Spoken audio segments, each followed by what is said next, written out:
ಎಲ್ಲರಿಗೂ ನಮಸ್ಕಾರಗಳು. ಲಾನಾ ಶಾಸ್ತ್ರಿ ಅವರ ಧರೆಗಿಳಿದ ದಿವ್ಯ ತೇಜ ಕಾದಂಬರಿಯನ್ನು ಮುಂದುವರಿಸೋಣ. ಗುರುಕುಲದಲ್ಲಿದ್ದಾಗ ಒಬ್ಬ ಬೇರೆ ಜಾತಿಯ ತಾಯಿಯಿಂದ ಭಿಕ್ಷೆ ಪಡಿತಾನೆ ಶಂಕರ. ಆನಂತರ ಒಬ್ಬ ಬಡವ ಮನೆಗೆ ಹೋಗ್ಬಿಟ್ಟು ಅಲ್ಲಿ ಕನಕಧಾರ ಸ್ತೋತ್ರವನ್ನು ಪಠಿಸಿ ಅವರು ಶ್ರೀಮಂತರು ಆಗೋ ಹಾಗೆ ಮಾಡ್ತಾನೆ. ವಿದ್ಯಾಭ್ಯಾಸ ಮುಕ್ತಾಯ ಆಗತ್ತೆ. ಆನಂತರ ಕಾಲಟ್ಟಿಗೆ ಹಿಂತಿರುಗ್ತಾನೆ. ಅಲ್ಲಿ ತಾಯಿ ಪೂರ್ಣ ನದಿ ಸ್ನಾನಕ್ಕೆ ಹೋಗಿ ಅಲ್ಲಿ ಬಸವಿಳಿದು ಬಿದ್ದಾಗ ಪೂರ್ಣ ನದಿಯನ್ನೇ ಮನೆ ಹತ್ರಕ್ಕೆ ಬರೋ ಹಾಗೆ ಬೇಡಿಕೊಂಡು ಆ ನದಿ ಮನೆ ಹತ್ರ ಬರೋ ಹಾಗೆ ಮಾಡ್ತಾನೆ. ಕತೆ ಇಲ್ಲಿಗೆ ನಿಂತಿತ್ತು. ಮುಂದಕ್ಕೆ ಹೋಗೋಣ.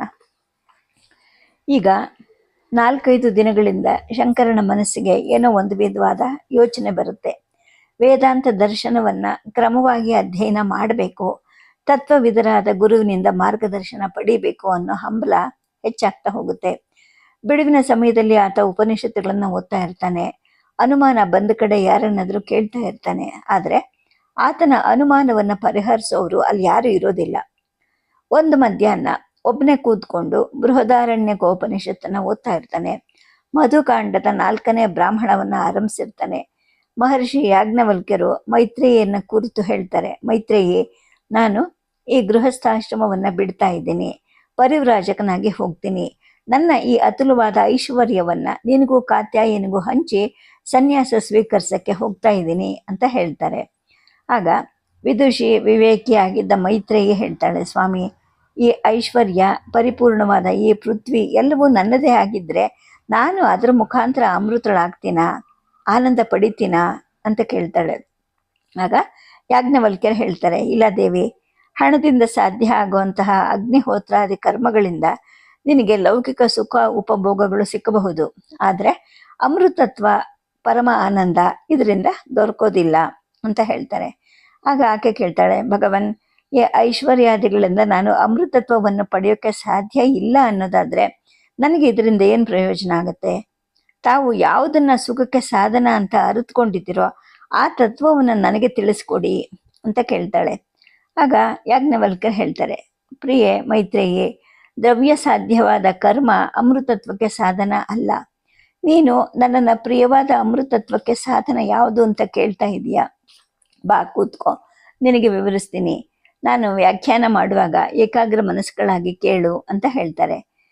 ಇಲ್ಲಿ ಶಂಕರ ಸಹ ಏಕಾಗ್ರ ಮನಸ್ಕನಾಗಿ ಓದ್ತಾ ಇರ್ತಾನೆ. ತಾಯಿ ಆರ್ಯಾಂಬ ಬಂದು ಹತ್ರ ಕೂತಿದ್ದು ಆತನ ಗಮನಕ್ಕೆ ಬರೋದಿಲ್ಲ. ಶಂಕರ ಓದ್ತಾ ಇರ್ತಾನೆ. ಸಹೋವಾಚ ನವಾ ಅರೆ ಪತ್ಯು ಕಾಮಾಯ ಪತಿ ಪ್ರಿಯೋ ಭವತಿ, ಆತ್ಮನಸ್ತು ಕಾಮಾಯ ಪತಿ ಪ್ರಿಯೋ ಭವತಿ. ನವ ಅರೆ ಜಾಯಾಯೈ ಕಾಮಾಯ ಜಾಯಾಯ ಪ್ರಿಯಾ ಭವತಿ, ಆತ್ಮನಸ್ತು ಕಾಮಾಯ ಜಾಯಾ ಪ್ರಿಯಾ ಭವತಿ. ಆರಂಭದಲ್ಲಿ ಮೆಲ್ಲಗೆ ಓದ್ತಿದ್ದ ಶಂಕರ ಕ್ರಮಕ್ರಮವಾಗಿ ತನಗೆ ತಿಳಿದ ಹಾಗೆ ದನಿ ಏರಿಸಿ ಓದ್ತಾ ಇರ್ತಾನೆ. ಅದನ್ನೇ ಓದ್ತಾ ಇರ್ತಾನೆ. ಆತ್ಮನಸ್ತು ಕಾಮಾಯ ಸರ್ವಪ್ರಿಯಂ ಭವತಿ, ಆತ್ಮಾವ ಅರೆ ದ್ರಷ್ಟವ್ಯಂ ಶ್ರೋತ್ರವ್ಯ ಮಂತ್ರವ್ಯೋ ನಿಧಿದಾಸಿತವ್ಯೋ ಮೈತ್ರೇಯೇ, ಆತ್ಮನೋ ವಾ ಅರೆ ದರ್ಶನೇನ ಶ್ರವಣೇನ ಮತ್ಯ ವಿಜ್ಞಾನೇತಂ ಸರ್ವಂ ವಿದಿತಂ. ಅಂದರೆ ಮೈತ್ರೇಯಿ, ಆತ್ಮವನ್ನು ನೋಡಬೇಕು, ಶ್ರವಣವನ್ನು ಮಾಡಬೇಕು, ಮನನ ಮಾಡ್ಕೋಬೇಕು, ನಿಧಿಧ್ಯಾಸನ ಮಾಡಬೇಕು. ಮೈತ್ರೇಯಿ, ಆತ್ಮನ ದರ್ಶನದಿಂದ, ಶ್ರವಣದಿಂದ, ಮನನದಿಂದ, ನಿಧಿಧ್ಯಾಸನದಿಂದ ಇದೆಲ್ಲವೂ ತಿಳಿಯುತ್ತೆ ಅಂತ. ಈಗ ಶಂಕರ ಗಂಭೀರವದನಾಗಿ ಆತ್ಮವ ಅರೆ ದ್ರಷ್ಟವ್ಯಂ, ಆತ್ಮನನ್ನು ದರ್ಶನ ಮಾಡಬೇಕು ಅಂತ ಹೇಳಿದ್ರು. ಸರಿ, ಅದು ಹೇಗೆ? ಶ್ರೋತವ್ಯೋ ಮಂತ್ರವ್ಯೋ ನಿಧಿಧ್ಯಾಸಿತವ್ಯ ಅಂದರೆ ಶ್ರವಣ ಮಾಡಬೇಕು, ಮನನ ಮಾಡಬೇಕು, ನಿಧಿಧ್ಯಾಸನ ಮಾಡಬೇಕು, ಆಗ ಆತ್ಮದರ್ಶನ ಆಗತ್ತೆ ಅಂತಲೂ ಹೇಳಿದ್ರು. ಆದರೆ ಶ್ರವಣ ಮಾಡಬೇಕು ಹೇಗೆ ಅಂತ ಸ್ವಲ್ಪ ಗಟ್ಟಿಯಾಗಿ ತನ್ನನ್ನು ತಾನು ಪ್ರಶ್ನಿಸ್ಕೊಳ್ತಾನೆ. ಆತನ ಉಪನಿಷದ್ ವಾಚನವನ್ನು ಕೇಳ್ತಾ ಇದ್ದ ತಾಯಿ ತತ್ಕ್ಷಣವೇ ಹೇಗೆ ಅಂದರೆ ಆಚಾರ್ಯ ಮುಖೇನ, ಗುರು ಮುಖೇನ, ಆತ್ಮದರ್ಶನ ಪಡೆದವರ ಮುಖೇನ ಉಪದೇಶ ಪಡಿಬೇಕು ಅಂತ ಹೇಳಿಬಿಡ್ತಾರೆ. ಅಲ್ಲಿವರೆಗೂ ತನ್ನ ಲೋಕದಲ್ಲೇ ವಿಹರಿಸ್ತಿದ್ದ ಶಂಕರ ತಾಯಿಯ ಧ್ವನಿ ಕೇಳಿ ಬಾಹ್ಯ ಲೋಕಕ್ಕೆ ಬರ್ತಾನೆ. ಅಮ್ಮ, ಎಂತಹ ಸನ್ನಿವೇಶದಲ್ಲಿ ನೀನು ನಂಗೆ ದಾರಿ ತೋರಿಸ್ದೆ. ಹೌದಮ್ಮ, ನೀನು ಹೇಳಿದ್ದು ಸರಿ. ಆತ್ಮತತ್ವವನ್ನು ಆಚಾರ್ಯರ ಮುಖಾಂತರವೇ ಹರಿಬೇಕು. ಸರಿ, ನಿನ್ನ ಮಾತು ತುಂಬ ಸರಿ. ಆತ್ಮ ಸಾಕ್ಷಾತ್ಕಾರವೇ ನನ್ನ ಗುರಿಯಾಗಿರುತ್ತೆ. ನಾನು ಅದನ್ನು ಪಡೆದೇ ತೀರಬೇಕು ಅಂತ ಹೇಳ್ತಾನೆ. ಶಂಕರನ ಮುಖ ಈಗ ದಿವ್ಯ ತೇಜಸ್ಸಿನಿಂದ ಬೆಳಗ್ತಾ ಇರುತ್ತೆ. ತಾಯಿ ಆರ್ಯಾಂಬ ಕೂಡ ಮಗನ ಮುಖವನ್ನ ವಿಸ್ಮಯದಿಂದಲೇ ನೋಡ್ತಾ ಕೂತಿರ್ತಾರೆ. ಮತ್ತೆ ಶಂಕರರು ಹೇಳ್ತಾರೆ, ಅಮ್ಮ ನಿನ್ನ ಮಾತು ದಿಟ. ಆತ್ಮದರ್ಶನ ಆಗ್ಬೇಕು ಅಂದ್ರೆ ಆತ್ಮತತ್ವವನ್ನ ಅರಿತವರಿಂದ ಶ್ರವಣ ಮಾಡಬೇಕು, ಆ ನಂತರ ಅದನ್ನ ಮನನ ಮಾಡಬೇಕು, ಅನುಭವಕ್ಕೆ ತಂದ್ಕೊಳ್ಳೋಕೆ ನಿಧಿಧ್ಯಾಸನ ಮಾಡಬೇಕು ಅಂತ. ಆಗ ಆಕೆ ಹೇಳ್ತಾಳೆ, ಹೌದು ಶಂಕರ, ನಿಮ್ಮ ತಂದೆಯವರು ಕೂಡ ಇದನ್ನೇ ಹೇಳ್ತಾ ಇದ್ರು ಅಂತ. ಶಂಕರರು ಹೇಳ್ತಾರೆ, ನನಗೆ ಆತ್ಮದರ್ಶನ ಧ್ಯೇಯ ಈಗ ಸ್ಪಷ್ಟ ಆಗ್ತಾ ಇದೆಯಮ್ಮ. ನೀನು ಅನುಮತಿ ಕೊಟ್ಟರೆ ನಾನು ಸನ್ಯಾಸವನ್ನ ಸ್ವೀಕರಿಸ್ತೀನಿ, ಆತ್ಮ ಸಾಕ್ಷಾತ್ಕಾರವಾದ ಭೂಮಾ ಮಾರ್ಗದಲ್ಲಿ ಪರಿಷ್ಕ್ರಮಿಸ್ತೀನಿ. ಇದನ್ನೇ ಅಲ್ವಾ ಯಾಜ್ಞವಲ್ಕ್ಯರು ಮೈತ್ರೇಯಿಗೆ ಹೇಳಿದ್ದು ಅಂತ ಕೇಳಿದಾಗ ಆರ್ಯಾಂಬ ಚಕಿತರಾಗ್ತಾರೆ. ಈ ಬಾಲಕ ಎಲ್ಲರ ಹಾಗಲ್ಲ ಅಂತ ಅನ್ಕೊಳ್ತಾರೆ. ಆಕೆ ಹೇಳ್ತಾಳೆ, ಮಗು, ಈಗ ನೀನಿನ್ನು ತೀರಾ ಚಿಕ್ಕ ಬಾಲಕ, ಈಗ ಸನ್ಯಾಸದ ಮಾತು ಯಾಕೆ, ಇನ್ನೂ ಸ್ವಲ್ಪ ಕಾಲ ಆಗಲಿ ಅಂತ ತಾಯಿ ಮಾತು ಬದಲಾಯಿಸ್ತಾರೆ. ಆಗ ಶಂಕರ ಹೇಳ್ತಾನೆ, ಅಮ್ಮ, ನಚಿಕೇತ ಬಾಲಕನೇ ಆಗಿರ್ಲಿಲ್ವಾ? ಸತ್ಯಕಾಮ, ಅಭಿಮನ್ಯು, ಧ್ರುವ, ಪ್ರಹ್ಲಾದ್ರೆಲ್ಲರೂ ಕೂಡ ಬಾಲಕರೇ ಅಲ್ವಾ? ಜ್ಞಾನ ಸಂಪಾದನೆಗೆ ವಯಸ್ಸಿನ ಅಡ್ಡಿ ಎಲ್ಲಿದೆ? ನೀನು ಯೋಚನೆ ಮಾಡಮ್ಮ ಅಂತ ಹೇಳ್ತಾನೆ. ತಾಯಿ ಮಗನ ಮಾತನ್ನ ಕೇಳಿ ಸುಮ್ಮನಿರ್ತಾಳೆ. ತತ್ವವನ್ನ ಅರಿತ ಗುರುವನ್ನ ನಾನು ಅರಸಿ ಅವರಿಂದ ಮಾರ್ಗದರ್ಶನವನ್ನ ಪಡಿತೀನಿ. ಅದು ನೀನು ಅನುಮತಿ ಕೊಟ್ರೆ ಇಲ್ಲಿ ಎಲ್ಲವನ್ನು ವ್ಯವಸ್ಥೆಗೊಳಿಸಿ ಇಲ್ಲಿಂದ ಹೊರಡ್ತೀನಿ ಅಂತಾನೆ. ಆರ್ಯಾಂಬ ಅವರ ಹೃದಯದಲ್ಲಿ ಇದ್ದ ತಳಮಳ ಶಂಕರನಿಗೆ ಹೇಗೆ ಅರ್ಥ ಆಗಕ್ಕೆ ಸಾಧ್ಯ? ಆಕೆ ಹೇಳ್ತಾಳೆ, ಶಂಕರ, ನಿನ್ನ ಮಾತು ಕೇಳಿ ನನಗೆ ಭಯ ಉಂಟಾಗ್ತಾ ಇದೆ, ಕಣ್ಣು ಕುರುಡಾದಾಗ ಅನ್ನಿಸ್ತಾ ಇದೆ. ನಿನ್ನ ಬಿಟ್ಟು ನನಗಿನ್ಯಾರು ದಿಕ್ಕಿದ್ದಾರೆ ಮಗು? ನೀನಿಲ್ಲದೆ ಈ ಐಶ್ವರ್ಯದಿಂದ ನನಗೇನು ಪ್ರಯೋಜನ? ಎಳೆತನದಿಂದಲೂ ನಿನ್ನನ್ನು ನಾನು ನೋಡ್ತಾ ಇದ್ದೀನಿ. ನೀನು ಎಲ್ಲರ ಹಾಗ ಅಲ್ಲ ಅನ್ನೋದನ್ನ ಅರ್ತಿದ್ದೀನಿ. ಆದರೆ ನೀನು ತೀರಾ ಈ ಬಾಲ್ಯದಲ್ಲೇ ಎಲ್ಲವನ್ನು ತ್ಯಾಗ ಮಾಡಿ ಪರಿವ್ರಾಜಕನಾಗೋದು, ನನ್ನಿಂದ ದೂರವಾಗಿ ಹೊರಟು ಹೋಗೋದು, ಇದನ್ನೆಲ್ಲ ನನ್ನಿಂದ ಊಹಿಸಕ್ಕೂ ಸಾಧ್ಯ ಇಲ್ಲಪ್ಪ. ಶಂಕರ, ಈಗ ಸನ್ಯಾಸದ ಯೋಚನೆಯನ್ನು ಬಿಟ್ಬಿಡು, ನೀನು ಸ್ವಲ್ಪ ನಿನ್ನ ತಾಯಿ ಬಗ್ಗೆ ಆಲೋಚಿಸು ಅಂತ ನೊಂದ ಧ್ವನಿಯಲ್ಲಿ ಹೇಳ್ತಾರೆ. ಆಗ ಶಂಕರ ಮೃದುವಾದ ಧ್ವನಿಯಲ್ಲೇ ಹೇಳ್ತಾನೆ, ಅಮ್ಮ, ನಿನ್ನ ಒಪ್ಪಿಗೆ ಇಲ್ಲದೆ ನಾನು ಏನನ್ನೂ ಮಾಡೋದಿಲ್ಲ. ಈಗ ಸಮಾಧಾನವಾಗಿರು, ಸ್ವಲ್ಪ ಯೋಚನೆ ಮಾಡೋಣ, ಹಿರಿಯರನ್ನ ಕೇಳೋಣ, ಅವರ ಸಲಹೆಯನ್ನು ಕೂಡ ಪಡೆಯೋಣ ಅಂತ. ಇದೆಲ್ಲ ಆಗಿ 1-2 ವಾರ ಕಳೆದಿರುತ್ತೆ. ಶಂಕರನ ಮನಸ್ಸು ಇದ್ದಕ್ಕಿದ್ದ ಹಾಗೆ ಹಿಂದೆ ನಡೆದ ಒಂದು ಘಟನೆ ಕಡೆ ಧಾವಿಸುತ್ತೆ. ತಾನು ಬ್ರಹ್ಮಚಾರಿಯಾಗಿ ಪ್ರಪ್ರಥಮವಾಗಿ ಭಿಕ್ಷೆ ಬೇಡಕ್ಕೆ ಹೊರಟ ದಿನದ ನೆನಪು ಮರುಕಳಿಸುತ್ತೆ. ಬ್ರಾಹ್ಮಣಿ ಅಲ್ಲದೆ ಇರೋ ಒಬ್ಬ ವೃದ್ಧ ಮಹಿಳೆ 3 ಬೊಗಸೆ ಭಿಕ್ಷೆ ಹಾಕ್ತಾ ತ್ಯಾಗ, ವೈರಾಗ್ಯ, ಜ್ಞಾನ ಸ್ವರೂಪಿ ಆಗು ಅಂತ ತನ್ನನ್ನು ಹರಿಸಿದ್ದು ಜ್ಞಾಪಕಕ್ಕೆ ಬರುತ್ತೆ. ಹೌದು, ಆತ್ಮಜ್ಞಾನ ಪಡೆಯೋಕ್ಕೆ ಮೊದಲು ಎಲ್ಲ ಬಂಧನಗಳ, ಮೋಹ ಮಮತೆಗಳ ತ್ಯಾಗ ಮಾಡಬೇಕು. ಅನಂತರ ಎಲ್ಲ ಪ್ರಾಪಂಚಿಕ ವಸ್ತುಗಳಲ್ಲಿ ವೈರಾಗ್ಯವನ್ನು ಹೊಂದಬೇಕು. ಯಾಜ್ಞವಲ್ಕ್ಯರು ತಮ್ಮ 2 ಪ್ರಿಯರಾದ ಪತ್ನಿಯರ ಮೋಹದಿಂದಲೂ, ಸಾವಿರಾರು ಗೋ ಸಂಪತ್ತು, ಶಿಷ್ಯ ಸಂಪತ್ತು ಇವೆಲ್ಲ ನನ್ನದು ಅನ್ನೋ ಮಮತೆಯಿಂದಲೂ ಬಿಡುಗಡೆ ಹೊಂದಕ್ಕೆ ಅಪೇಕ್ಷೆ ಮಾಡಿದ್ರು. ಜ್ಞಾನವನ್ನು ಸಂಪಾದನೆ ಮಾಡಿ ಆತ್ಮದರ್ಶನ ಪಡಿಬೇಕು ಅಂತಲೇ ಅಲ್ವಾ? ತನಗೆ ಮಾರ್ಗದರ್ಶನ ಮಾಡೋಕ್ಕೆ ಈ ಥರದ ಗುರು ಬೇಕು ಅನ್ಕೊಂತಾರೆ. ಅವತ್ತು ಪ್ರಾತಃ ಕಾಲದ ಅಗ್ನಿ ಕಾರ್ಯ ಮುಗಿದಿರುತ್ತೆ. ಶಂಕರ ಎದ್ದು ತಾಯಿಗೆ ಅಭಿವಾದನ ಮಾಡಿ ಇನ್ನೇನು ಬೆಳಗಿನ ಉಪಹಾರ ತಗೊಳ್ಳೋಕ್ಕೆ ಸಿದ್ಧ ಆಗಬೇಕು. ಅಷ್ಟರಲ್ಲಿ ಒಬ್ಬ ಬ್ರಹ್ಮಚಾರಿ ಓಡಿ ಬರ್ತಾನೆ, ಅವ್ರಿಗೆ ವಂದಿಸ್ತಾನೆ. ಗುರುಗಳೇ, ಯಾರೋ 4 ಬ್ರಾಹ್ಮಣರು ಬಂದಿದ್ದಾರೆ, ತಮ್ಮನ್ನ ನೋಡ್ಬೇಕಂತೆ, ಆದರೆ ಅವ್ರ್ಯಾರು ಇಲ್ಲಿನವ್ರ ಹಾಗೆ ಕಾಣ್ತಾ ಇಲ್ಲ ಅಂತ ವಿಜ್ಞಾಪಿಸ್ತಾನೆ. ಶಂಕರ ತಕ್ಷಣವೇ ಮನೆಯಿಂದ ಎದ್ದು ಹೊರಕ್ಕೆ ಬರ್ತಾನೆ. 4 ಬ್ರಾಹ್ಮಣರು ನಿಂತಿರ್ತಾರೆ. ಆಶ್ರಮದ ಒಟುಗಳು ಅವರನ್ನ ಮಾತಾಡಿಸ್ತಿರ್ತಾರೆ. ಬಾಲಕರು ಆ ವೃದ್ಧರ ಸಂಸ್ಕೃತ ಭಾಷೆಯನ್ನು ಅರ್ಥ ಮಾಡ್ಕೊಳ್ಳಾರ್ದೆ ಒದಾಡ್ತಾ ಇರ್ತಾರೆ. ಅಷ್ಟರಲ್ಲಿ ಶಂಕರ ಅವ್ರ ಸಮೀಪಕ್ಕೆ ಬಂದು ಅಭಿವಾದನ ಮಾಡಿ ಅವರನ್ನೆಲ್ಲ ಒಳಗಡೆ ಕರ್ಕೊಂಡು ಹೋಗ್ತಾನೆ. ಅವರನ್ನ ಮಣೆಗಳ ಮೇಲೆ ಕೂಡಿಸಿ ಅವರಿಗೆ ಅರ್ಘ್ಯಪಾದ್ಯಗಳನ್ನು ಕೊಟ್ಟು ವಸ್ತ್ರದಿಂದ ಪಾದಗಳನ್ನು ಒರೆಸಿ ಅವರೆಲ್ಲರೂ ಶುದ್ಧಾಚಮನವನ್ನು ಮಾಡಿದ ನಂತರ ಅವರ ಮುಂದೆ ಬಾಳೆಹಣ್ಣು, ಬೆಲ್ಲ, ಸಕ್ಕರೆ, ಜೇನುಗಳನ್ನು ಇಟ್ಟು ಪೂಜ್ಯರು ದಯವಿಟ್ಟು ಇವನ್ನೆಲ್ಲ ಸ್ವೀಕರಿಸಿ ದಣಿವಾರಿಸ್ಕೋಬೇಕು ಅಂತ ಕೇಳ್ಕೊಳ್ತಾನೆ. ಆ ವೃದ್ಧರು ಈ ಬಾಲ ವಿದ್ವಾಂಸನ ನಯ ವಿನಯಗಳನ್ನು ಕಂಡು ಮನಸ್ಸ ಮೆಚ್ಚುತ್ತಾರೆ. ಹಣ್ಣುಗಳನ್ನು ತಿಂದು ಕೈ ತೊಳ್ಕೊಳ್ತಾರೆ. ಆನಂತರ ತಮ್ಮ ಪರಿಚಯವನ್ನು ಹೇಳ್ಕೊಳ್ತಾರೆ. ಇವರು ಉಪಮನ್ಯು, ಇವರು ದದೀಚಿ, ಇವರು ಗೌತಮರು, ನನ್ನನ್ನು ಅಗಸ್ತ್ಯ ಅಂತ ಕರೀತಾರೆ. ನಾವು ಬಹಳ ಕಾಲ ಹಿಮವತ್ ಪ್ರಾಂತ್ಯದಲ್ಲಿದ್ದು ಆಧ್ಯಾತ್ಮಿಕ ಸಾಧನೆಯಲ್ಲಿ ನಿರತರಾಗಿದ್ವಿ. ಈ ಭರತ ವರ್ಷದಲ್ಲಿರುವ ತಪೋಕ್ಷೇತ್ರಗಳ ಸಂದರ್ಶನಕ್ಕೋಸ್ಕರ, ಜೊತೆಗೆ ತಪಸ್ವಿಗಳು ಯೋಗಿಗಳ ದರ್ಶನಕ್ಕೆ ಅಂತ ಹೊರಡ್ವಿ. ರಾಮೇಶ್ವರದಲ್ಲಿ ನಿಮ್ಮ ವಿದ್ವತ್ತು ಖ್ಯಾತಿ ಕೇಳಿ ಬಂದವು, ನಿಮ್ಮನ್ನು ನೋಡಿ ಹೋಗೋಣ ಅಂತ ಇಲ್ಲಿಗೆ ಬಂದವು ಅಂತ ಆ ಪಂಡಿತರಲ್ಲಿ ಹಿರಿಯರಾದಂತಹ ಅಗಸ್ತ್ಯರು ಹೇಳ್ತಾರೆ. ಬಾಲಶಂಕರನಿಗೆ ಅವ್ರ ಮಾತನ್ನು ಕೇಳಿ ತುಂಬ ಸಂತೋಷ ಆಗುತ್ತೆ. ಅವರೆಲ್ಲರೂ ಬಹಳ ದೊಡ್ಡ ವಿದ್ವಾಂಸರು, ಆಧ್ಯಾತ್ಮಿಕ ಸಾಧನಾ ನಿರತರುಗಳು. ಅವ್ರ ಜೊತೆ ಶಂಕರ ಶಾಸ್ತ್ರಾರ್ಥ ವಿಚಾರ ಮಾಡ್ತಾ ಸಂತೋಷ ಪಡ್ತಾನೆ. ಆ ವಿದ್ವಾಂಸರು ಸಹ ಈ ಬಾಲ ದಕ್ಷಿಣಾಮೂರ್ತಿಯ ಪ್ರತಿಭೆ ಮತ್ತು ಮೇಧಾಶಕ್ತಿಗಳನ್ನು ಕಂಡು ವಿಸ್ಮಿತರಾಗ್ತಾರೆ. ಶಂಕರ ಮಾತಾಡ್ತಾ ತನಗೆ ಉಂಟಾಗಿರುವಂತಹ ತನ್ನ ಆಧ್ಯಾತ್ಮಿಕ ತೃಷೆಯನ್ನು ಅವರಲ್ಲಿ ನಿವೇದಿಸ್ಕೊಳ್ತಾನೆ. ಆ ನಂತರ ತನಗೆ ಮಾರ್ಗದರ್ಶನ ಕೊಡೋ ಗುರುವನ್ನು ತೋರಿಸ್ಕೊಡಿ ಅಂತ ಕೇಳ್ಕೊತಾನೆ. ಆಗ ಹಿರಿಯರಾದಂತಹ ಅಗಸ್ತ್ಯರು ಹೇಳ್ತಾರೆ, ಅಪ್ಪ ಶಂಕರ, ನೀನಿನ್ನೂ ವಯಸ್ಸಿನಿಂದ ಚಿಕ್ಕವನು, ಆದರೆ ಇಲ್ಲಿವರೆಗೂ ನಿನ್ನ ಆಚಾರ ವಿಚಾರದಿಂದ ಜ್ಞಾನ ವಿದ್ಯೆಗೆ ಅರ್ಹತೆಯನ್ನು ಸಂಪಾದಿಸೇ ಇದೆಯಾ. ನರ್ಮದಾ ತೀರದ ಓಂಕಾರನಾಥ ಕ್ಷೇತ್ರದ ಹತ್ರ ಒಂದು ಗುಹೆ ಇದೆ. ಅಲ್ಲಿ ಶ್ರೀ ಗೌಡಪಾದಾಚಾರ್ಯರ ಶ್ರೇಷ್ಠ ಶಿಷ್ಯರಾದಂತಹ ಗೋವಿಂದ ಭಗವತ್ಪಾದರು ತಪೋಮಗ್ನರಾಗಿದ್ದಾರೆ. ಅವರು ಯೋಗ ಮತ್ತು ವೇದಾಂತಗಳಲ್ಲಿ ನಿಷ್ಣಾತರು, ಸದಾ ಆತ್ಮನಿಷ್ಠರು. ನನಗೆ ತಿಳಿದ ಹಾಗೆ ಅವರೊಬ್ಬರೇ ನಿನಗೆ ಗುರುವಾಗಕ್ಕೆ ಸರಿಯಾದವರು. ಆದರೆ ಒಂದು ಮಾತನ್ನು ನೀನು ನೆನಪಿಡಬೇಕು, ನಿನ್ನ ತಾಯಿಯ ಅನುಮತಿಯನ್ನು ಪಡೆದು ಆನಂತರ ನೀನು ತ್ಯಾಗಪಥವನ್ನು ಅವಲಂಬಿಸಬೇಕು ಅಂತ ಹೇಳ್ತಾರೆ.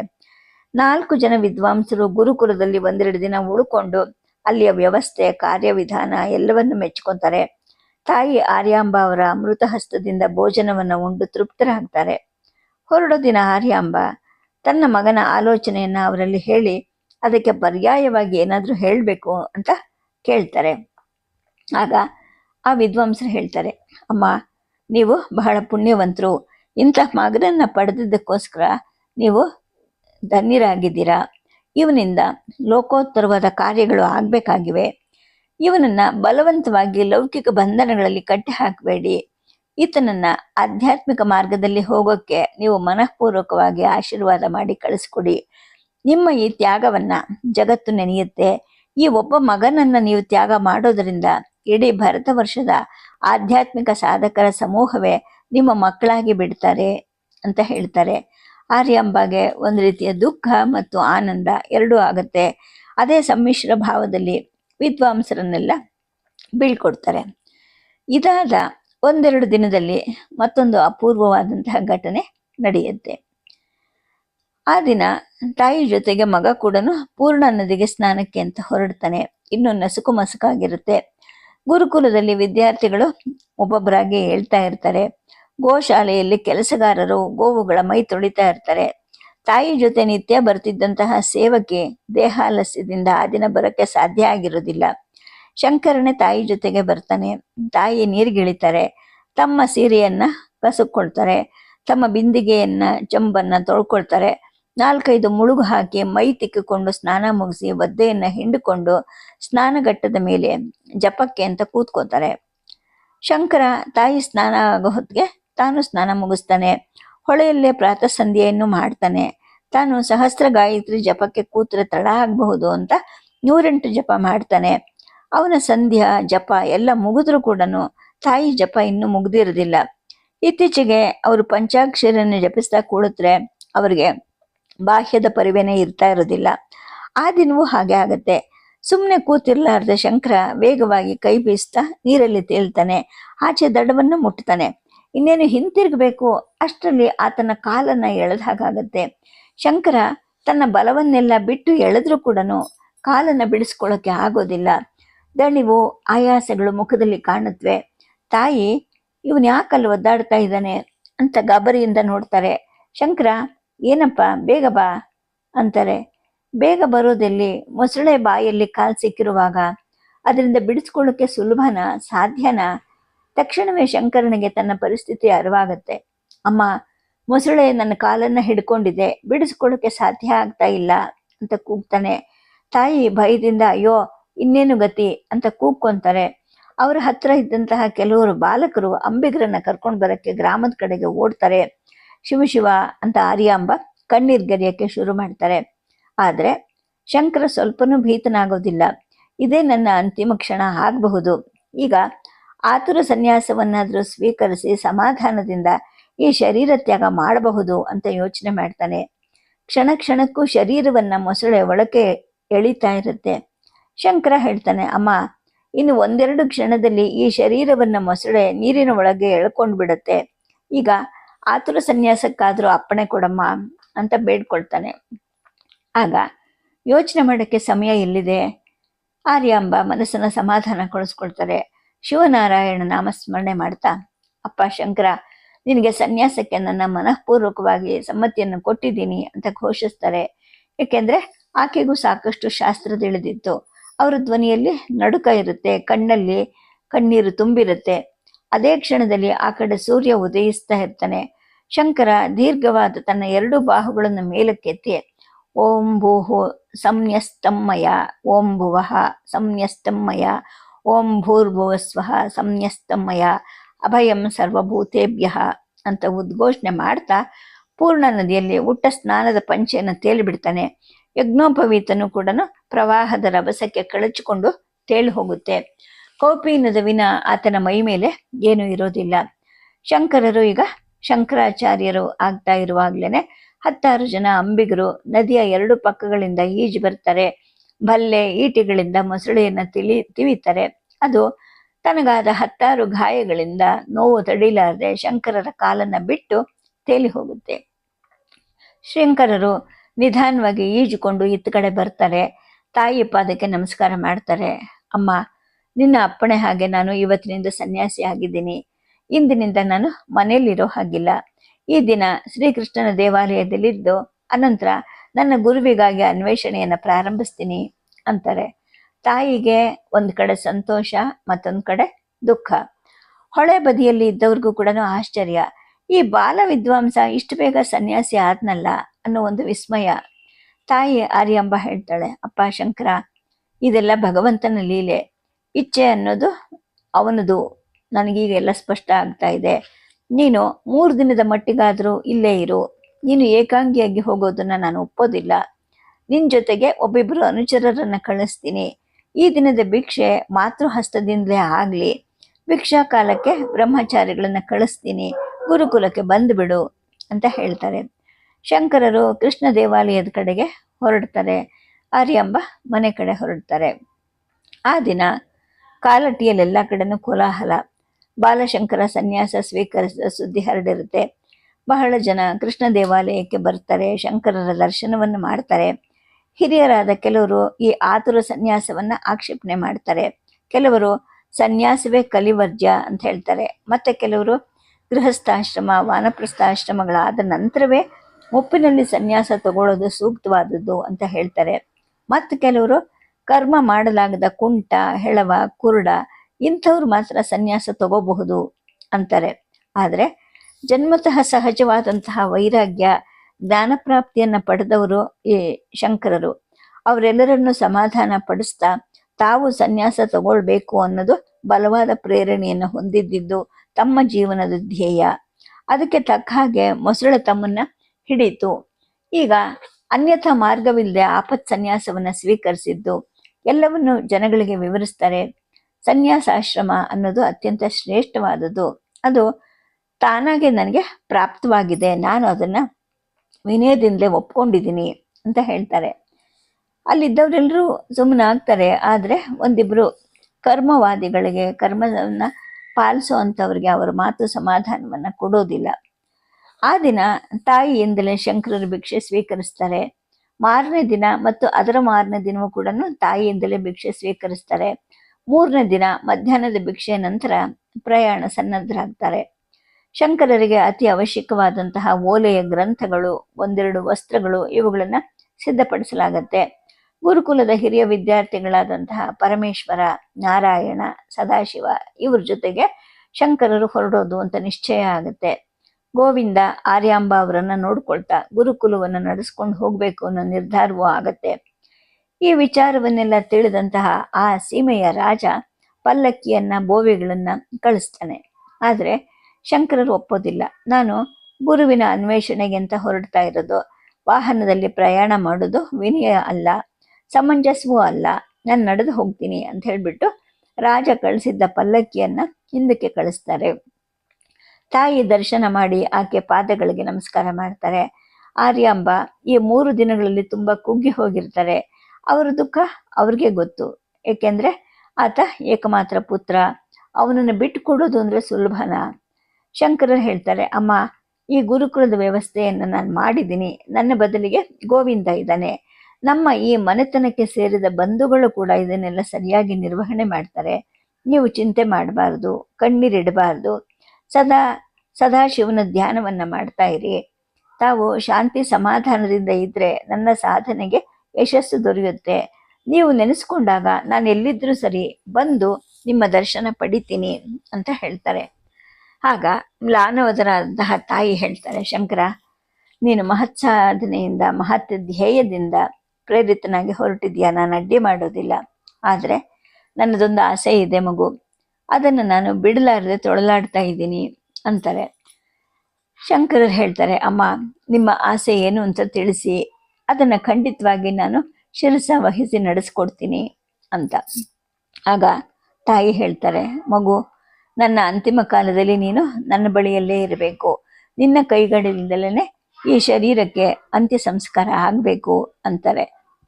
ಆಗ ಆ ಬಾಲಗುರು, ಅಮ್ಮ, ಆಗ್ಲಿ, ನಿನ್ನ ಅಪೇಕ್ಷೆಯನ್ನ ಖಂಡಿತವಾಗಿ ನಡೆಸ್ತೀನಿ ಅಂತ ನುಡಿತಾರೆ. ಸುತ್ತ ನೆರೆದಿದ್ದ ಜನಸಮೂಹ ಉಘೆ ಉಘೆ ಅಂತ ಜಯಘೋಷ ಮಾಡುತ್ತೆ.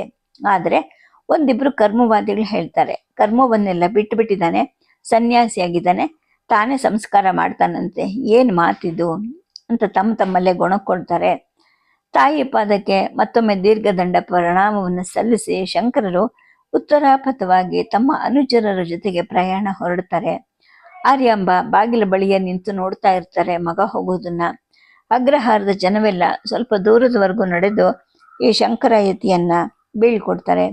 ಕಾಲಟಿ, ಅಗ್ರಹಾರ ಎಲ್ಲ ಈಗ ಬಣ್ಗುಡ್ತಾ ಇರುತ್ತೆ. ಆದರೆ ಅದೆಲ್ಲ ಸ್ವಲ್ಪ ದಿನಗಳ ಕಾಲ ಮಾತ್ರ. ಸದ್ಯಕ್ಕೆ ಕಥೆಯನ್ನು ನಿಲ್ಲಿಸಿರ್ತೀನಿ. ನಮಸ್ಕಾರ.